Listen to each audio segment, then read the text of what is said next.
The nature of consciousness has to be understood. This consciousness can arise only in the physical body, and the physical body is the essence of the five elements. It is because of the association with the physical body that there is suffering. Most people who come here will not be able to accept this type of knowledge because it is on a strictly fundamental level. But some persons who apply themselves and can accept such a point of view will really understand. They will be totally free from the impact of pain and unhappiness if they understand that the latter can only result from the consciousness which has identified itself with the physical body and suffers as an individual. In that case, suffering must inevitably result. But what is the individual? There is a body created out of the five elements, and in that body dwells the vital breath, prana, and the consciousness. It is a composite unity. All living forms contain the vital breath and the consciousness, and although the forms are different, they all contain the same elements. So ask again, where is the question of an individual? Basically, there is none. And this is my basic teaching, which has to be grasped, but only very few will understand. Would you please repeat this? There was so much disturbance that I could not follow it. Certainly, but not in the same words. Now, what is it that we are concerned with? We are dealing with the physical form which is made up of and fed by the five elements. In that form are operating the life force, the vital breath, and this consciousness.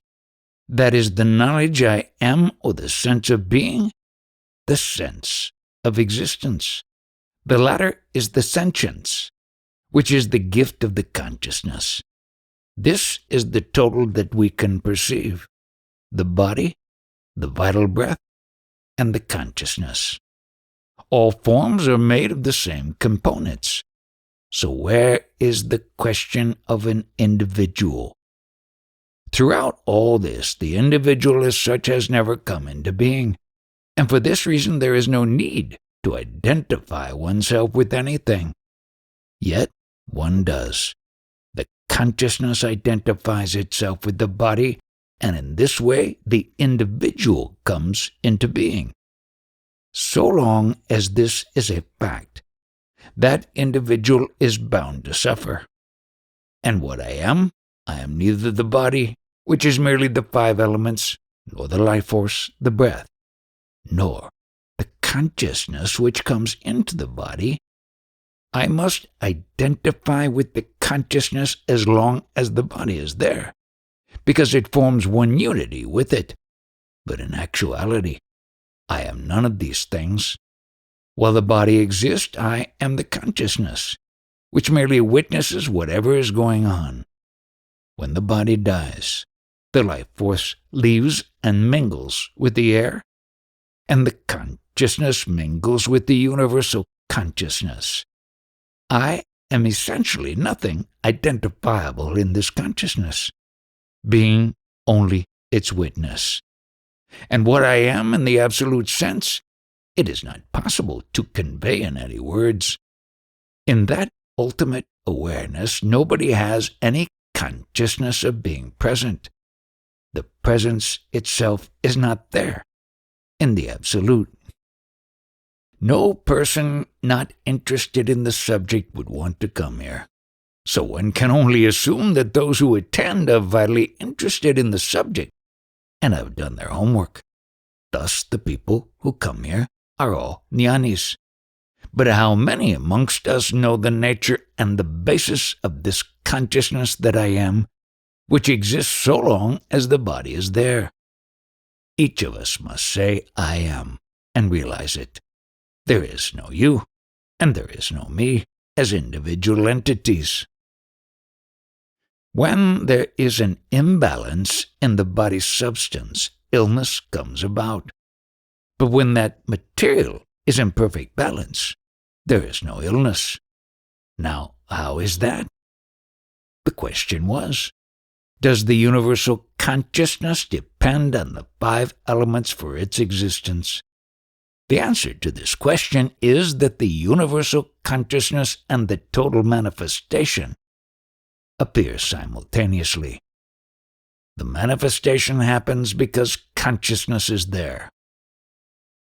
Until the I am thought was there was no manifestation. Both came about simultaneously. But because we identify ourselves with the body in which the individual consciousness manifests itself, and the consciousness, in order to manifest itself, has to have a form, the individual is born, and that individual suffers. Earlier, I had explained the question of the universal consciousness.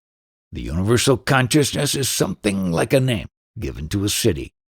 Now there is Bombay, for example. What do you mean by Bombay? Can you produce Bombay? No. The totality of a particular thing is designated, so the universal consciousness is merely a name given to that which is formless. I use the word city, not particularly Bombay. I mean any city or place. If I say Bombay, it means that I refer to a limited area. A very important point here. To my mind, a city or a nation comprises only the individuals who make it up. A name may be given by individuals, but that which has been created has created man. Has man created it? Out of the 5 elements, man is born. But has man created the 5 elements? The 5 elements have been created out of that consciousness, which is in the individual body.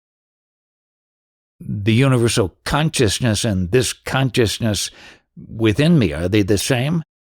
The light which is perceived by your eyes and the light which is generally seen as reflected in various manifestations, are they different?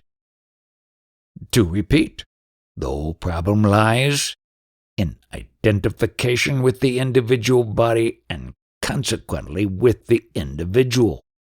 Therefore, the individual is ever afraid of death. Death of the individual. Are there any questions on this subject? You are this consciousness, and out of this consciousness is born the entire universe. We consider ourselves as individuals, and that which is unlimited we have limited to an insignificant thing. The infinite is narrowed down to a single body. That is our whole problem. Now there is also this question. If it is the same universal consciousness that appears in millions of human beings, why do they act in such contrary manners, creating all kinds of chaos? If one woman has 10 children, they are all born from the same parents, but do they not act in remarkably contrary ways? Why is that? Because, although constituted from the same basic 5 elements, the composition of each individual resulting from different proportions, permutations, and combinations of these elements is quite different. Thus, each person acts in a different way. Or to use a different analogy, the metal may be the same, but the purposes for which that metal has been converted into different instruments are widely different. Each instrument may be used for a particular purpose. So the ingredients are the 5 elements, but the eventual object created from different combinations of those ingredients is bound to act uniquely according to its composition.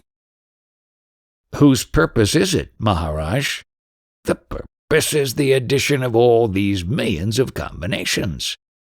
Until I know. That is why I asked earlier, when do we first know the nature and basis of this composition, which we identify as ourselves? Unless I first thoroughly know its nature, How can I know the purpose and basis of the entire universe? Maharaj is asking you, have you realized the nature of the consciousness? Now he gives an example, is his wont, of country, homely nature. In the country, they make a pancake. There's a fire, they put a pan on it, and then the dough is poured on it. Finally, the pancake comes into being and is removed. When the next one is put into the pan, when it is formed, it will generally appear like the previous one, but the number of dents and holes in the two will not be exactly the same. You may have dozens of pancakes, but each one is bound to be different. That is the nature of creation itself, to have variety. So he says, understand the nature and basis of that which is created as the manifestation, and that is the consciousness. Unless you understand this consciousness, no other way of realizing Paramatman exists. It cannot be attained other than by understanding. The mystery of the hypnotic power of this Maya is that one identifies oneself with the body, and the mechanism of this kind of identification does not differ in any way from identification of a chunk of stone, or something created out of stone, as God and the wholehearted worshipping of it. So far as that goes, it is all right, and this kind of worship will have its normal effects in consciousness. But unless the nature of the consciousness is understood, one will not be able to understand one's true identity.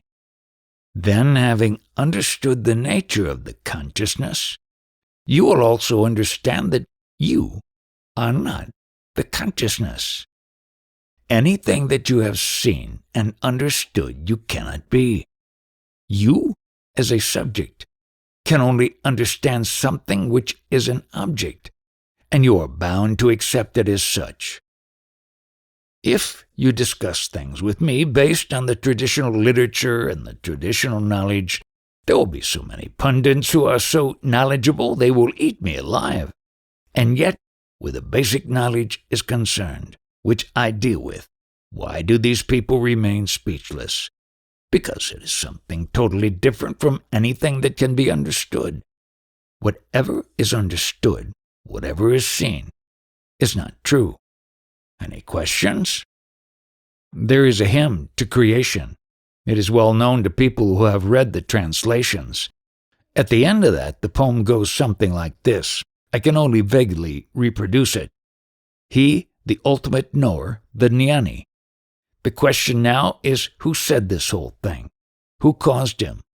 It is about the Jnani's origin. How did that happen? And in the last line, the poem reads, he, the Jnani, he knows it.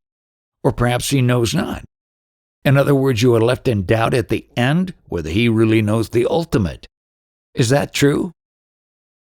Would you repeat it, please? Well, it is difficult to do so without repeating the actual text. In other words, it is an ultimate question about, so to speak, the origin of the Jnani. He says it in the last line. How does it start, this hymn to creation? It is a very well-known hymn. What about the origin of the Jnani himself? You can imagine the Jnani asking himself, how did I come to be here? The answer he gives is he knows, or perhaps he does not know it either. He cannot be called a Jnani since the very question is not answered. The problem is still incomplete, unsolved. The mystery remains. The sick man is still a sick man. Whatever he says is an echo of illness, and the one who wrote it is still ill. Consciousness itself is the screen. This is the realm of consciousness, and all creations are in the consciousness. Interpreter. The question was, could we conceive of consciousness as a screen on which the entire creation is a moving picture? So Maharaj said, initially there is no screen, there is nothing. Whatever is wide open. Then Mr. P explained that what the lady probably intended to convey is that anything can happen. All thoughts, all action, are only appearances in that consciousness. So Maharaj said, "Undoubtedly." "The session is nearly over. Are there any questions?" Maharaj wants questions. He thrives on them. A difficulty in our understanding is that the consciousness itself is the object of the knower, right? This consciousness can eventually be understood by the jnani. Unfortunately, the opposite of consciousness is unconsciousness. So, in the language, so to speak, there is an inbuilt tendency to make this division: consciousness and unconsciousness. Consciousness is being understood, and then what remains, according to the language, is unconsciousness. That he explained yesterday morning. When the consciousness is not there, then obviously one is unconscious. So what are you getting at? Consciousness is not true. You say that to the ordinary person, and then that seems an inferior state to him. It is out of consciousness that consciousness is born. Unconsciousness is the source, and that is our experience also. This knowledge, I am, this consciousness, has come out of the prior state when there was no consciousness. The consciousness is a state which is now with us, and because of which we suffer. And before this consciousness came, a state prevailed when we were not conscious, and which was a happy state. Must we make an effort to understand? There is no question of efforts being made by anyone. That which is to be understood is self-effulgent. It does not need anybody's help to exist and is merely to be understood. And when it is understood, it will also be clear that I am the dawn. I am the afternoon. I am the evening. I am the night.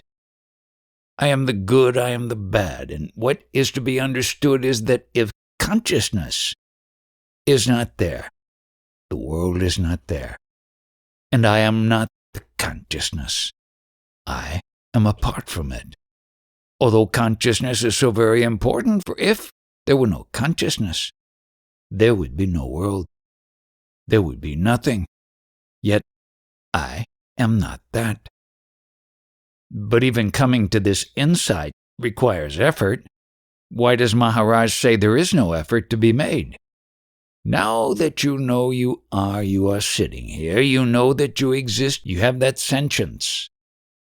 The knowledge that you are alive, that you exist. Do you understand it through any effort? No. Your question is wholly correct from the point of view of this world. That is, unless you work, there is no fruit you can't eat.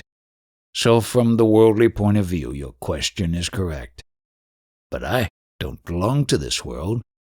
And in the world, this I amness is just there, without any efforts on anyone's part. Maharaj, I am a teacher by profession. In theory, I accept this fully and even see the logic of it. The problem is that knowing this theoretically is one thing, but actually being it and feeling it is quite another. And that is where the trouble lies, hence the need for effort. Yes, tremendous effort. Being very, very still and not doing anything. That is effort. The effort which you made when you were in your mother's womb for 8 months, in which state neither your parents nor you as such did anything. No effort was made. Whatever grew, grew by itself. I got my answer. From the drop of semen at conception to the growing into the baby and his further development, what is it that made possible this growth? That very same principle which from the absence of knowledge has led to the presence of knowledge, this I amness. That is what one is and what is to be understood. A spontaneous occurrence without effort. That spontaneous happening, that consciousness which has come upon unconsciousness. But how can one know that conception has occurred? How otherwise would you know the child is born? Unless there is conception, he will not grow. And in the person, where there is no conception, there will be no growth. Hence, an effort would also have to be made for there to be conception. Then only the growth will take place. Interpreter: Maharaj is telling you exclusively about the growth part. There are no efforts. It is spontaneously happening, the growth. Even for the conception, what effort could the parents make? And even if the parents make that effort, could they have guaranteed that conception is to take place? The conception occurs by itself of its own sweet will, not necessarily because of any efforts. In any case, the efforts which the parents made were not really efforts. They were enjoying themselves. That is not an effort as such. The knowledge you are, if you want to remember this visit, remember this also. The memory that you are is under the shade. That is the protecting umbrella of the Guru or God. Worshipping God and Guru means worshipping the knowledge you are only. So hold on to that principle, the knowledge I am, the knowledge that you exist, and worship it in the name of your Guru or God.